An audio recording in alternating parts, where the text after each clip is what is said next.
Muy buenas noches, amados hermanos y todas aquellas personas que tienen a bien sintonizarnos en esta hora a través de este medio, el cual Dios nos ha dejado para poder compartir su palabra, el estudio bíblico de esta noche, el cual tendrá lugar en el libro de Apocalipsis, capítulo 21, los versículos del 1 al 8. Estamos iniciando ya el penúltimo capítulo del libro de Apocalipsis y el penúltimo capítulo de toda la Biblia. Y gracias a Dios hemos podido ir viendo a lo largo del mismo cómo Dios en su bondad cumple las promesas para con su pueblo. Todo lo que Dios dice tiene un cumplimiento. Muchas de las cosas que Dios ha dicho a lo largo de su palabra ya han tenido ese cumplimiento. Otras están por cumplirse. Y entre las que están por cumplirse precisamente son lo que encontramos en el libro de Apocalipsis y lo que el día de hoy vamos a ver en el capítulo 21.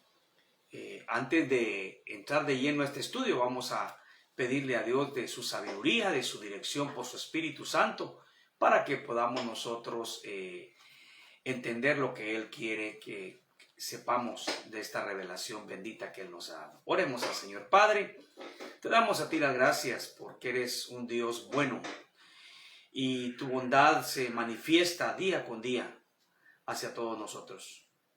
Pedimos que nos perdones de todos nuestros pecados y que en la medida que estudiamos más de tu palabra, valoremos la grandeza de tu amor, la grandeza de tu misericordia y de tu bondad para con todos nosotros. Guíanos por tu Espíritu Santo, ilumina nuestras mentes y nuestros corazones para tener entendimiento de esta palabra tuya y que al hacerlo, mi Dios, nuestros corazones se regocijen y te alaben y vivamos vidas que reflejen tu voluntad en agradecimiento a todo lo que tú haces por nosotros. Gracias, Señor, en el nombre bendito de Cristo Jesús. Amén. Vamos a ir al capítulo 21 del libro de Apocalipsis. Dice del 1 al 8, es lo que nos corresponde leer el día de hoy. La mayoría de Biblias trae un subtítulo que define el tema que se va a tratar y dice que es cielo nuevo y tierra nueva. Dios hace un cielo nuevo, Dios hace una tierra nueva, porque como hemos visto anteriormente, lo que conocemos hoy como tierra, como cielo, todo esto será destruido, todo esto será quemado, pero Dios en el poder que tiene hará cielos nuevos y tierra nueva donde habitemos por toda la eternidad con Él. Y ya hemos explicado el por qué Dios va a destruir el cielo y la tierra. Recordemos que el pecado lo ha contaminado absolutamente todo. Los aires, la tierra, todo ha sido dañado por el pecado. Pablo en Romanos explica que la tierra gime por su redención. Y esa redención es una transformación, es una tierra nueva que Dios hará. Y es lo que vamos a empezar a ver en el verso 21. Dice, vi un cielo nuevo y una tierra nueva, porque el primer cielo y la primera tierra pasaron, y el mar ya no existía más. En la carta que escribe el apóstol Pedro, en el capítulo 3, del 10 al 13, leemos este pasaje que anteriormente también ya hemos visto en algunos capítulos anteriores. El apóstol nos va a escribir acerca de lo que acá se hace mención, de cómo Dios hace las cosas nuevas. Es segunda de Pedro 3, del 10 al 13, en donde Dios nos dice así en su palabra. Pero el día del Señor vendrá como ladrón en la noche, en el cual los cielos pasarán con gran estruendo, y los elementos ardiendo serán deshechos, y la tierra y las obras que en ella hay serán quemadas. Puesto que todas estas cosas han de ser deshechas, ¿cómo no debéis vosotros andar en santa y piadosa manera de vivir, esperando y apresurándoos para la venida del día de Dios, en el cual los cielos, encendiéndose serán deshechos, y los elementos siendo quemados se fundirán. Pero nosotros esperamos, según sus promesas, cielos nuevos y tierra nueva, en los cuales mora la justicia. Mire, qué interesante. Un cielo nuevo y una tierra nueva, porque en los capítulos anteriores, incluso en el juicio del trono blanco que vimos la semana pasada, dice que delante de la presencia del juez de Cristo, huyeron la tierra y el cielo y ningún lugar se encontró para ellos. Entonces, Dios destruye todo aquello que había sido contaminado por el pecado, pero hace una nueva obra en la cual el pecado ya no vendrá, ya no habitará, no habrá admisión para el pecado, porque será el lugar en donde habitaremos por siempre y para siempre, y ahí ya no habrá admisión de pecado. ¿Por qué? Porque Dios no solamente ha destruido la tierra antigua y los cielos antiguos, también ha destruido a Satanás. Ya están en el lago de fuego donde habitarán por la eternidad. Satanás, la bestia, el falso profeta y todos los demonios y todos aquellos que por rechazar a Cristo siguieron a aquellos quienes les engañaron. Entonces, todo eso ya pasó. Ya no hay pecado. Ya no existe la maldad. El mundo que conocemos hoy ya habrá quedado completamente atrás. Ya Dios habrá juzgado todas esas cosas y a todas esas personas, y ya no existirán más. Ahora es un cielo nuevo y una tierra nueva. El primer cielo, la primera tierra pasaron, y el mar, dice, ya no existía más. Eso es lo que Dios hace. Y mire, yo estaba pensando también en eso con respecto a nosotros, con las diferencias de que nosotros, por causa de todavía estar viviendo en medio de un mundo caído y todavía no tener esta naturaleza redimida, pues no experimentamos la perfección que habrá en aquel tiempo cuando Dios haya destruido todo aquello que lamentablemente hoy todavía existe y muchas veces nos alcanza. No hay ninguno perfecto, lo sabemos nosotros. Sin embargo, tampoco podemos negar que Dios ha hecho de nosotros una obra maravillosa. En 2 Corintios 5, 17 dice que de modo que si alguno está en Cristo, nueva criatura es. Las cosas viejas pasaron, y aquí todas son hechas nuevas. Con todo y las imperfecciones que aún habitan en nosotros, no podemos negar que Dios ha hecho cambios profundos en nuestras vidas. Nuestro sentir ya no es el mismo, nuestro pensar ya no es el mismo, nuestro propósito ya no es el mismo. Esto nos muestra que Dios tiene poder para hacer cosas nuevas. En la actualidad ya lo está demostrando en nuestras vidas, aunque no tenemos el carácter perfecto que en aquel entonces, de lo que se narra lo que estamos estudiando hoy, será. Sin embargo, ya podemos saber que en Cristo hemos sido hechas nuevas criaturas. De una manera aún más perfecta, de una manera aún más completa. Dios hará los cielos nuevos y la tierra nueva, donde habitaremos nosotros cuando ya seamos glorificados por Cristo para vivir para siempre con Él. Él dice, hay una parte ahí, el mar ya no existía. Ya hablamos de los cielos, de la tierra. El mar ya no existía. Hay un par de interpretaciones por lo menos para esto. El mar será quitado. Ya no tendremos el mismo ciclo hidrológico que tenemos hoy en día. Ya no habrá toda el agua que conocemos hoy, según una interpretación. Dicen, ya no habrá eso, ya no habrá necesidad de eso. Entonces, Dios quita eso. Y quienes creen esta interpretación lo dicen porque dicen que el mar siempre simboliza el mundo. Siempre simboliza pecado, ¿no? Entonces, Dios dice, quitará eso. Por eso aquí dice, el mar ya no existía más. Otros dicen que lo que Dios hizo en el principio, Dios lo hizo bueno. Todo era bueno en gran manera. Y dicen, no necesariamente el mar va a dejar de existir. El mar que ya no existe era ese mar antiguo que también estaba contaminado por causa del pecado del hombre. Pero Dios puede hacer un nuevo mar distinto, ¿no? En el cual las cosas ya sean perfectas, independientemente de la interpretación que sea correcta. No dudamos del poder de Dios, ya sea para cambiar todas las cosas y hacer lo que Él quiera, o para transformar aquello y hacerlo nuevo y hacerlo bueno y perfecto. Que el mar vaya a existir o el mar ya no vaya a existir, eso no hace ninguna diferencia de que la nueva creación que Dios habrá de hacer será perfecta.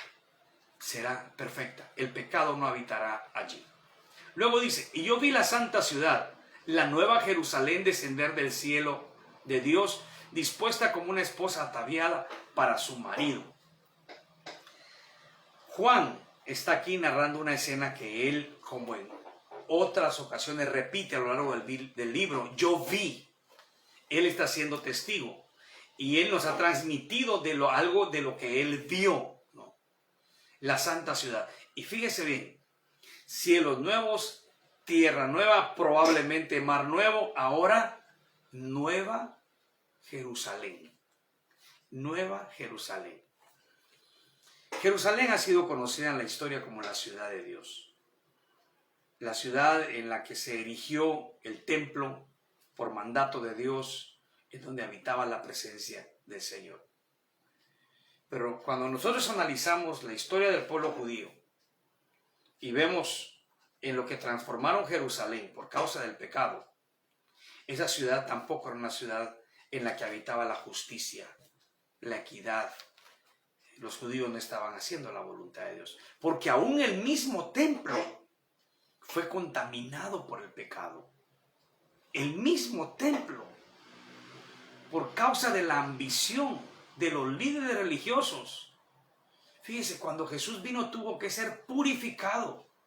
Algunos teólogos dicen 2 veces, otros creen que una vez, pero sin embargo fue purificado porque Jesús mismo lo dijo. La casa de oración la habían convertido en cueva de ladrones.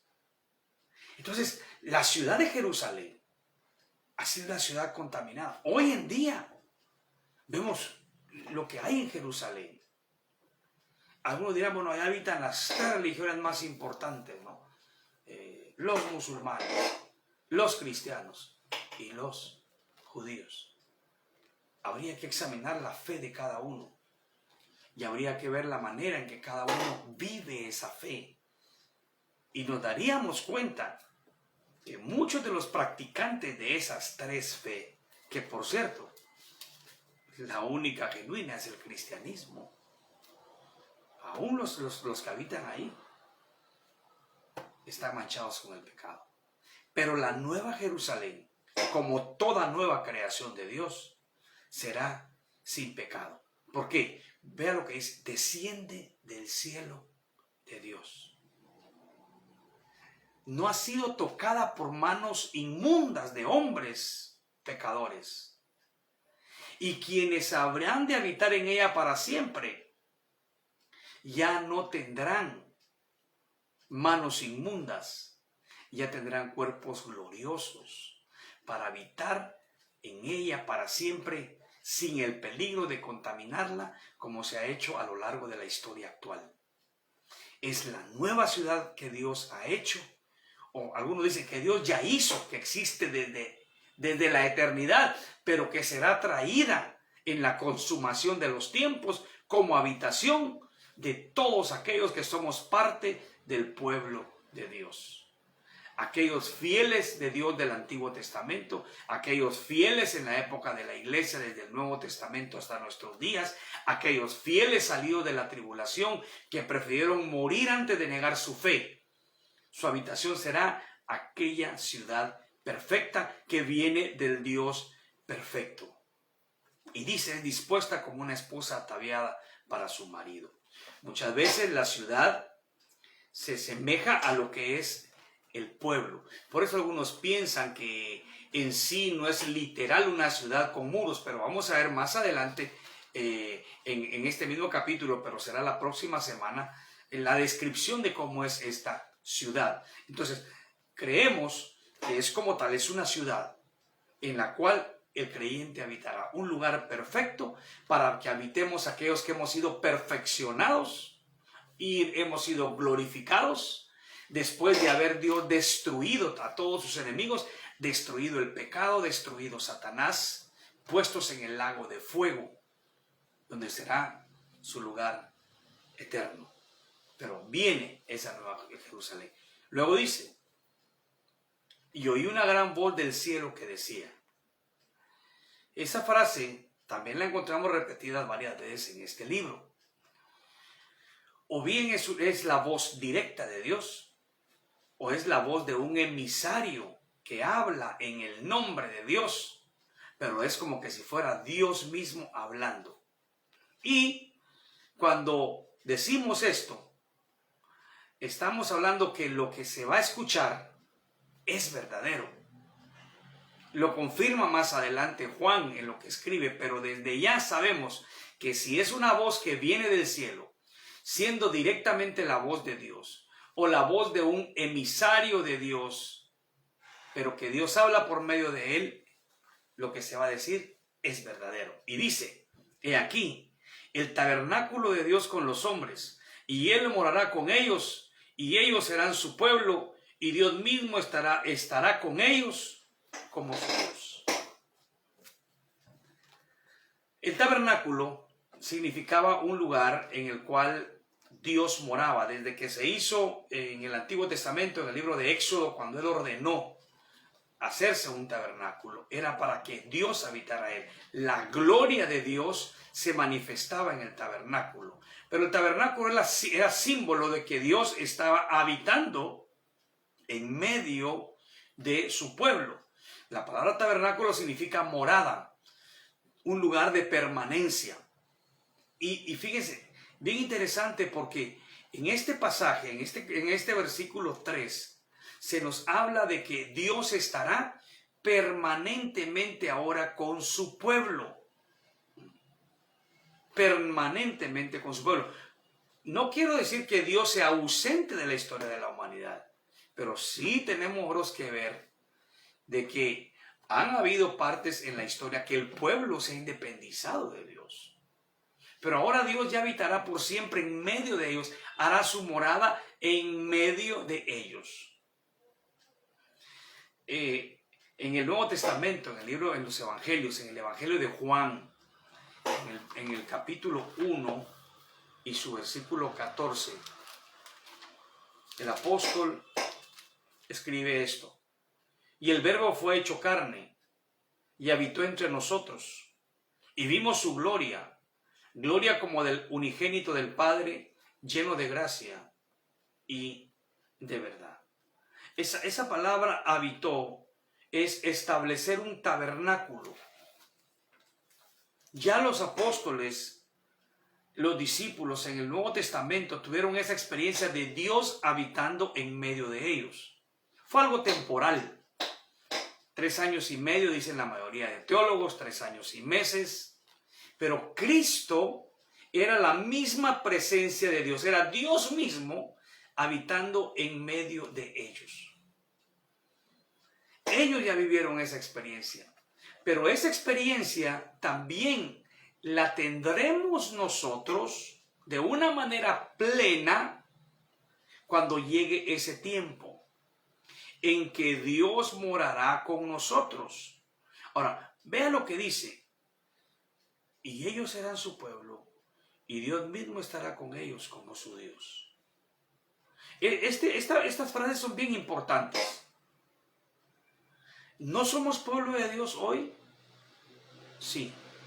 Entonces, conduzcámonos como tal, en obediencia a Dios. Cuando he compartido el pasaje de el rico y Lázaro, y cómo ese pasaje nos describe los dos lugares en donde el hombre va por la eternidad, a la condenación o a la presencia de Dios, siempre yo he dicho que si uno quiere estar con Dios en su presencia, en el cielo, en este cielo nuevo, en esta tierra nueva, tiene que empezar a vivir con Dios en esta vida. No es posible que alguien que rechace vivir con Dios en esta vida pretenda luego irse con Dios cuando muera, cuando tenga que dejar esta tierra. Entonces, eso es el significado de que Dios, de que nosotros somos su pueblo y que Él es nuestro Dios. El anhelo, el profundo deseo de mantener comunión con Él. Porque el pueblo de Dios debe anhelar eso. El pueblo de Dios debe anhelar tener esa comunión con el Señor siempre. Aún con todo lo que este mundo nos pueda presentar para romper con Él esa comunión, nuestro deseo diario, constante en nuestro corazón es mantener nuestra comunión con Dios. ¿Por qué? Porque somos su pueblo y Él es nuestro Dios. Y como pueblo de Dios no podemos vivir sin tener comunión con Él. Entonces tenemos que ser muy claros en esto. El que pertenece al pueblo de Dios anhela mantenerse en Dios. Anhela vivir con Dios. Desea con todo su corazón vivir en la presencia del Señor. Verso 4. Enjugará Dios toda lágrima de los ojos de ellos, y ya no habrá muerte, ni habrá más llanto, ni clamor, ni dolor, porque las primeras cosas pasaron. Mire qué interesante esto. Esa última frase, las primeras cosas pasaron. ¿Qué significa? ¿Cómo vemos el mundo de hoy? En el mundo de hoy hay confusión. En el mundo de hoy hay inconformidad, hay dolor, hay angustia, hay enfermedad, hay lágrimas, hay crisis de todo tipo. ¿Por qué? Porque el pecado, de vuelta, el pecado lo ha contaminado todo. En el cielo dice que Dios va a enjugar toda lágrima de los ojos de ellos. ¿Por qué? Porque ya todo pasó. Ya no hay el por qué seguir llorando. Ya no habrá muerte. La muerte ya ha sido lanzada también al lago de fuego. Mire, la muerte es una de las experiencias más dolorosas para la humanidad. Y debe serlo. ¿Por qué? Porque entró como juicio de Dios por el pecado del hombre. Entonces la muerte por eso es tan dolorosa cuando fallece un ser querido. Sí, sabemos que los que estamos en Cristo tenemos la esperanza de verle, porque así lo ha prometido el Señor. Pero aún así no deja de doler la separación física de nuestros seres queridos. Lo lamentamos. Cuando tenemos que despedirnos de alguien que sabemos que ha partido de este mundo, duele. Da tristeza. Pero allá ya todo es nuevo, ya no habrá muerte.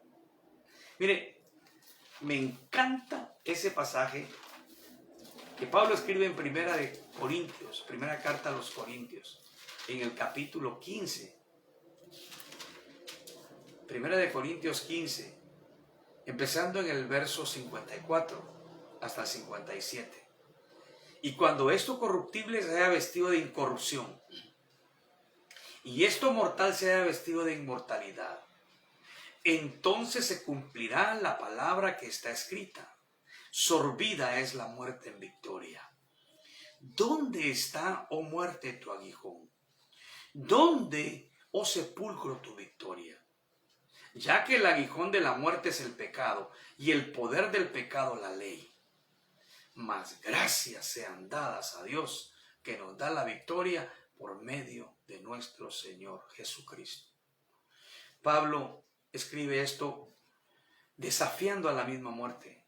Muerte, tú que te enseñoreas de la humanidad, ¿sabes? Cristo te ha vencido. Cristo te ha vencido. Y la manifestación plena de esa victoria en Cristo no solamente va a ser la resurrección de entre los muertos cuando Él venga por su pueblo, sino que también lo que estamos viendo acá, que cuando Dios establezca los cielos nuevos, la tierra nueva, la nueva Jerusalén, ahí ya no habrá lugar para la muerte. Ya no conoceremos la muerte.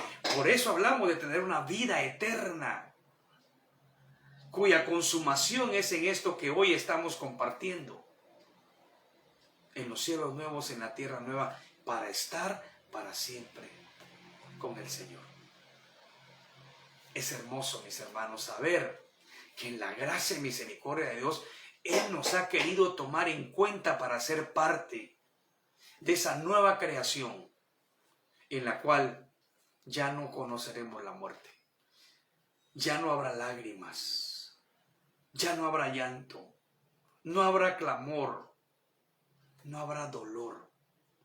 Estos 5 términos, mis hermanos, describen lo trágico en la humanidad actual. Lo trágico, producto del pecado. Pero en esa nueva creación, nada de esto habrá. Todas esas cosas habrán pasado. Las primeras cosas pasaron.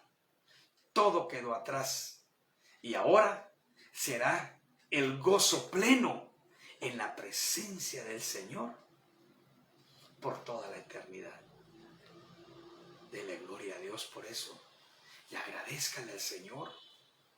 Porque usted y yo, por Cristo Jesús, seremos parte de todo esto. Por la gracia y la misericordia de nuestro Padre Celestial.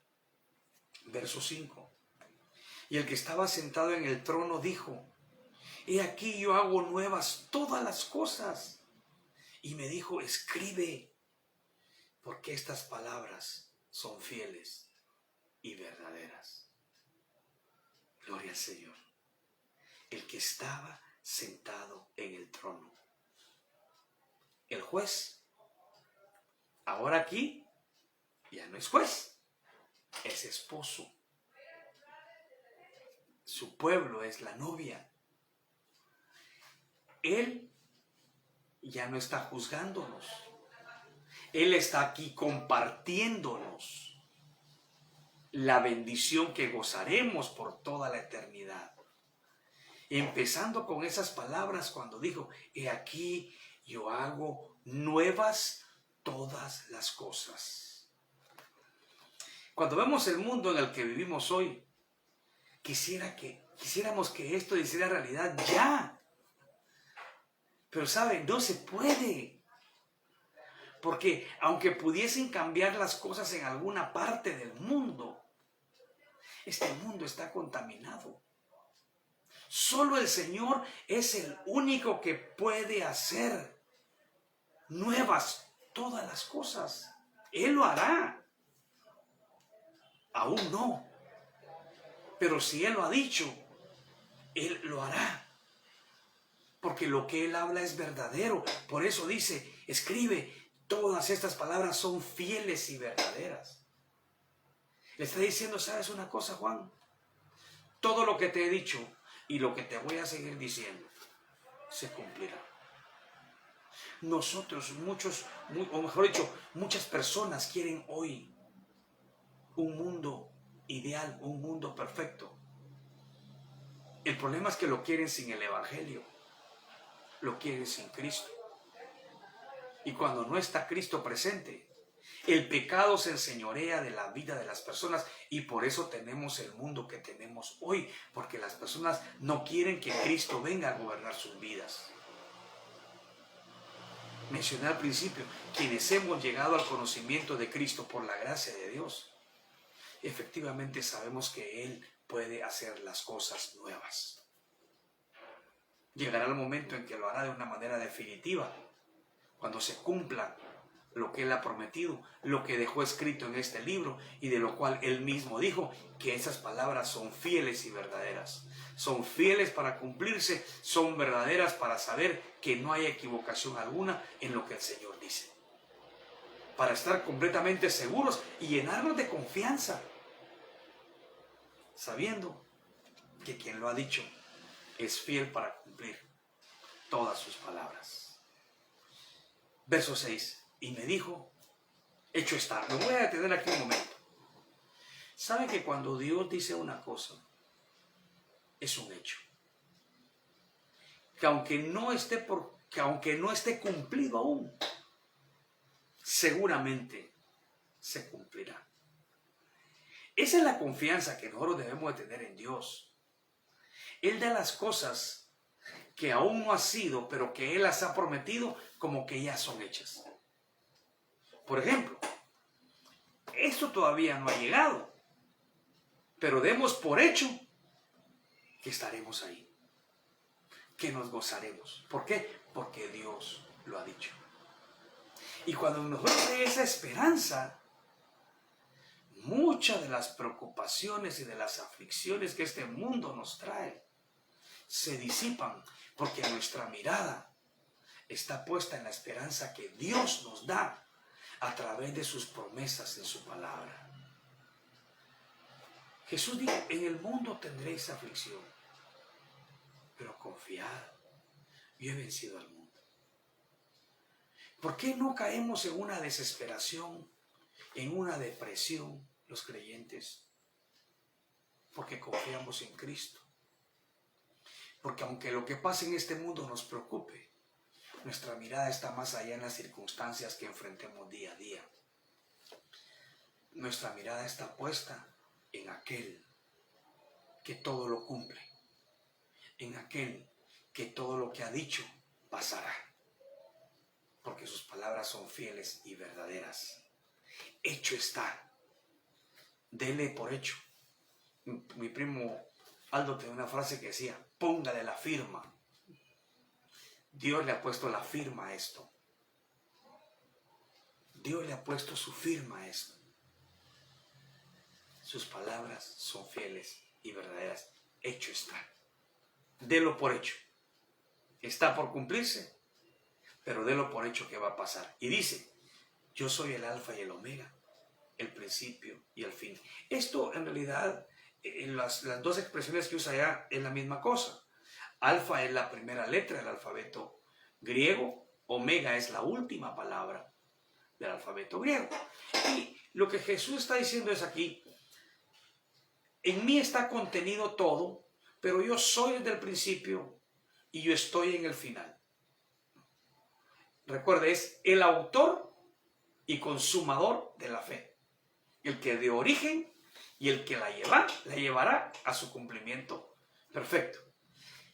Cristo habla de ese de yo soy el principio y el fin. Ya lo ha declarado al principio de este libro. Yo soy el alfa y el omega, el principio y el fin, el todopoderoso. Él está desde el principio, Él está al final y en Él están contenidas todas las cosas. En Él se reúnen todas las cosas. Él es el alfa, el omega, el principio y el fin. Y en la siguiente frase, aunque nosotros estamos hablando acerca de que son cosas que ya tendrán el cumplimiento y nos pareciera ser que está fuera de lugar porque ya pasó la oferta, vamos a explicar por qué se escribe lo que Cristo dice que se escribe. Dice, al que tuviere sed, yo le daré gratuitamente de la fuente del agua de la vida. El que venciere heredará todas las cosas y yo seré su Dios y él será mi hijo. Recuerde que aun cuando estas cosas narran un tiempo ya de cosas que se cumplen, el libro ha sido escrito y es dejado a lo largo de la historia para ser leído de generación en generación. Para que la persona que aún no ha creído esta promesa de Dios tenga la oportunidad. Jesús le dice, al que tuviere sed, yo le daré gratuitamente de la fuente del agua de la vida. Como diciendo, sí, en aquel entonces, cuando se cumplan estas cosas ya no habrá oportunidad. Pero hoy todavía hay oportunidad. Todavía se ofrece el agua de la vida. La fuente todavía está disponible para que el que quiera beber. Y sabe una cosa, es gratuito. Y gracias a Dios que es gratuito. Porque nadie podría tener el suficiente dinero para comprarlo. Y nadie podría tener una conducta tan buena para merecerlo. Y nadie podría tener poder suficiente para conquistarlo. Por eso es un regalo de parte de Dios al que tuviere sed. Y aquí está hablando y también describe a quienes somos parte del pueblo de Dios. El que es parte del pueblo de Dios tiene sed de Dios. Tiene sed de Dios. anhela ser saciado por Dios, de esa sed que tiene, haya su consuelo, haya su todo en Dios. Eso es lo que debe caracterizar a un verdadero creyente, que siempre está buscando a Dios, que siempre está agradando a Dios, que siempre anhela la presencia de Dios. Él es, o ellos son a los que Cristo describe, pero aún hay oportunidad hoy. Y hay un aliciente en el verso 7. El que me venciere heredará todas las cosas, y yo seré su Dios y él será mi hijo. Nuevamente, lo que ya he mencionado allá en el verso 3, al que venciere. ¿Qué está significando acá? ¿Qué es lo que se quiere decir con esto? Las luchas, las pruebas existirán siempre. Pero si nosotros nos mantenemos fieles a Dios, vamos a heredar todas esas cosas. Y ahí se estará manifestando que el Dios de la Biblia es nuestro Dios y que nosotros somos hijos de Dios. Aquí está hablando de algo que es bien importante, mis hermanos.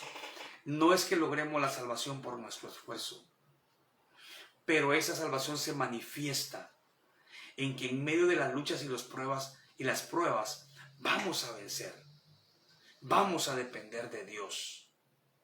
Y por lo tanto, en la gracia de Dios que nos fortalece, Dios nos hace herederos de todas esas promesas que Él tiene en este libro, manifestando que Él es nuestro Dios, nuestra razón de existir y de vivir, y que somos sus hijos, porque somos obedientes, porque somos agradecidos y buscamos hacer su voluntad.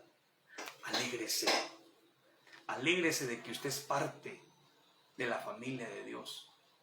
Y venza todos aquellos obstáculos, venza todas esas tentaciones. En Cristo está el poder, en su Espíritu está la sabiduría para vencer toda tentación. Hasta aquí describe un cuadro precioso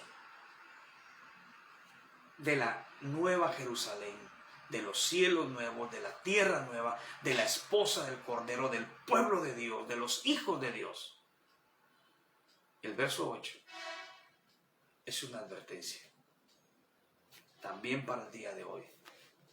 Esto se va a cumplir, pero todavía hay tiempo. Dice, pero los cobardes e incrédulos, los abominables y homicidas, los fornicarios y hechiceros, los idólatras y todos los mentirosos tendrán su parte en el lago que arde con fuego y azufre, que es la muerte segunda. Aquí describe quiénes son aquellos que no entrarán en esa nueva Jerusalén, que no estarán gozándose del cielo nuevo y de la tierra nueva, que no verán la nueva creación de Dios, porque ya han sido lanzados al lago de fuego, a la condenación eterna. Y describe lo que caracteriza a una persona que no puede estar en el reino de Dios. Primero habla de cobardes, habla de aquellos que tienen miedo. Recuerda que Jesús dijo, el que me niegue delante de los hombres, yo le negaré delante de mi Padre. Porque es un cobarde. El que niega a Cristo es un cobarde. Se avergüenza de su fe. Y mire, qué interesante eso, porque cuando estamos hablando de esas personas que temen, es porque les interesa más el mundo que Cristo. Además, la Biblia dice, Dios no nos ha dado un espíritu de temor, no nos ha dado un espíritu de cobardía, sino que de poder, de amor, de dominio propio. Soy creyente en donde quiera que esté. No me canso de confesar que Cristo es mi Señor y mi Salvador. no negar la fe. Al contrario, confesarla delante de los hombres. ¿Por qué? Porque un cobarde no puede estar en el reino de Dios. Luego dice los incrédulos. Y esto define un grupo numeroso de personas. Los incrédulos son aquellos que rechazan a Cristo. Que aun cuando digan creer en Dios, es el tipo de personas de quienes Cristo se refirió como aquellos: no todo el que me dice Señor, Señor entrará en el reino de los cielos. Aquellos que no pueden manifestar con sus vidas que son creyentes en Jesucristo. A ellos les llaman incrédulos. Obviamente también está aquel grupo de incrédulos abiertamente, aquellos que dicen que no creen en Dios. ¿Por qué? Porque al no creer en Dios, le están llamando a Dios mentiroso, y esa es una ofensa muy grave en contra del Dios santo, puro y perfecto. Los incrédulos, aquellos que no tienen fe, aquellos que rechazan el evangelio de Jesucristo y que caminan en el camino ancho y no quieren entrar por la puerta angosta para andar en el camino angosto. Los que prefieren los deleites del mundo y por eso rechazan a Cristo en incredulidad. También dice ahí, los abominables. Son aquellas personas que en su vida física practican la depravación. Aquellas personas que se deleitan en el pecado. Aquellas personas que aman lo que Dios aborrece y aborrecen lo que Dios ama. Que dan rienda suelta a sus pasiones desordenadas. Pero para quienes muchos todavía al final de sus días dicen que en paz descanse, que Dios lo tenga en su gloria. Dios no puede tener en su gloria a la gente que ha sido rebelde, incrédula, abominable, vendida al pecado y viviendo bajo el señorío de Satanás. No puede estar en el reino de los cielos. Lo dice ahí la palabra de Dios. Fíjense que ese verso 8 empieza con la palabra pero, o sea, iba a decir algo contrario a lo que ha dicho en los versículos anteriores. Los cobardes, incrédulos, abominables, los homicidas. Nadie puede escapar del juicio de Dios. Hay algunos que parecieran realizar el crimen perfecto del cual nadie se entera y que han tomado la vida de otros. Dios, desde el Antiguo Testamento, habla de que no hay que derramar sangre de hombres. Desde el primer homicida, como lo fue Caín, hasta el último, no tendrá lugar en el reino de Dios, a menos que haya un arrepentimiento y un cambio genuino en su vida. Pero aquellos homicidas que mueren sin arrepentirse, no tendrán lugar en el reino de los cielos. Los fornicarios. La palabra aquí para fornicario es la palabra pornos, porneia. Esta palabra se usa para describir toda manifestación, toda conducta sexualmente desviada, ¿no? Puede ser adulterio, puede ser fornicación, puede ser homosexualismo, toda práctica sexual que Dios aborrece. Habla aquí de esas personas como fornicarias. En el Antiguo Testamento y también en el Nuevo se menciona la fornicación espiritual, aquellos que se van tras otros dioses, no. Pero aquí se habla acerca directamente de esta desviación sexual, que por cierto, en el mundo de hoy está teniendo mucha aceptación. Están ganando mucho terreno, de tal manera que desprecian la familia como Dios la diseñó, para crear ellos mismos modelos distintos de acuerdo a sus propias perversidades inmorales que atentan en contra de lo que Dios ha establecido. Los hechiceros, la palabra hechicero viene de la palabra fármacos, que tiene que ver con farmacia, pero aquí se refiere a una práctica que se hacía en aquellos tiempos de mezclas de droga con experiencias espiritistas, ¿no? Experiencias místicas de un espiritismo que Dios condena. Consultar con los muertos, manifestaciones irreverentes y desordenadas en la vida de la persona, brujería, ¿no? Los que tratan con espíritus malignos, ¿no?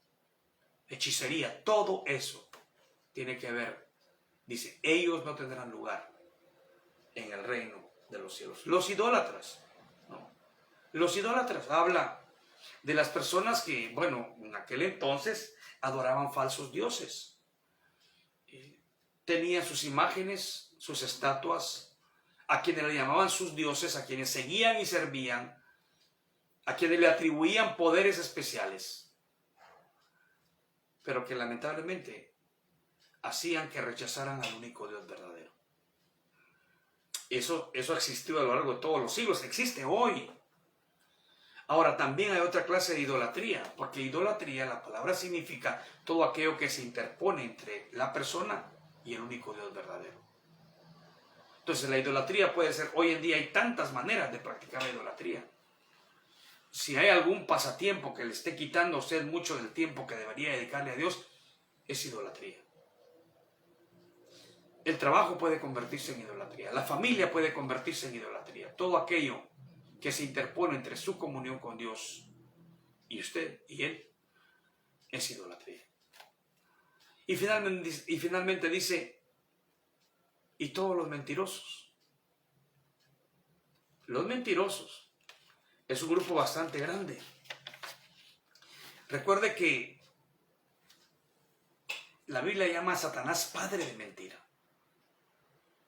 A veces las mentiras se pueden hacer tan aceptables y pensando que Dios las puede aprobar. Pero no es así. Dios abomina el pecado y Dios abomina la mentira. Entonces también aquí establece que esas personas no tendrán parte en el reino de Dios. Por lo contrario, como dice la palabra pero, tendrán su parte en el lago que arde con fuego y azufre, que es la muerte segunda.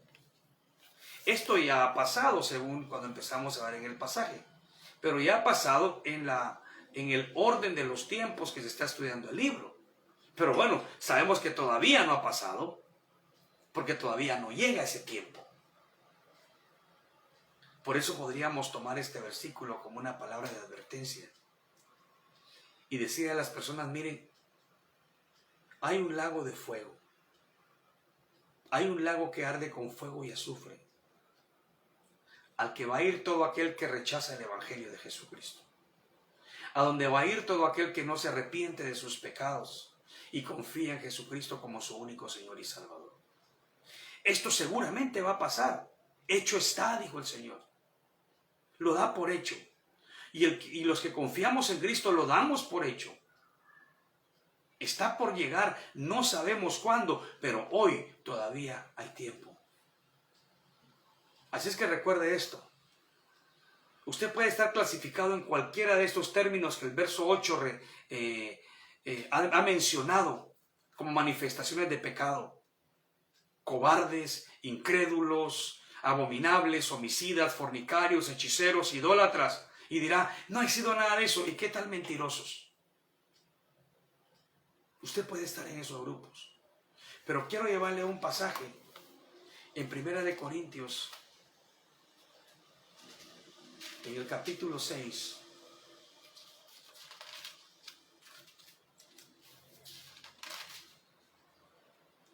Versículo 9. En adelante, oiga lo que dice. ¿No sabéis que los injustos no heredarán el reino de Dios? No erréis, ni los fornicarios, ni los idólatras, ni los adúlteros, ni los afeminados, ni los que se echan con varones, ni los ladrones, ni los avaros, ni los borrachos, ni los maldicientes, ni los estafadores heredarán el reino de Dios. Aquí la lista es un poquito más extensa. aunque se repiten algunos de los que menciona Apocalipsis 21:8. Estas personas, dice, no tendrán lugar en el reino de Dios. Apocalipsis 21:8 dice, tendrán lugar en el lago que arde con fuego y azufre, que es la muerte segunda. Pero seguimos ahí en 1 Corintios 6. Vea lo que dice el verso 11. Y esto erais algunos, mas ya habéis sido lavados, ya habéis sido santificados, ya habéis sido justificados en el nombre del Señor Jesús y por el Espíritu de nuestro Dios. Pablo escribe diciendo, algunos de ustedes eran todo eso. Algunos de ustedes practicaban esas cosas. Pero ustedes ya han sido lavados, ya han sido santificados, ya han sido justificados en el nombre del Señor Jesús y por el Espíritu de nuestro Dios. En otras palabras, Dios ya los ha cambiado para que en lugar de que su destino eterno sea el lago que arde con fuego y azufre, ustedes se gocen de la nueva Jerusalén, de los cielos nuevos, de la tierra nueva, en donde ustedes son pueblo de Dios y Dios es su Dios. Y eso hecho está. O sea, hay esperanza.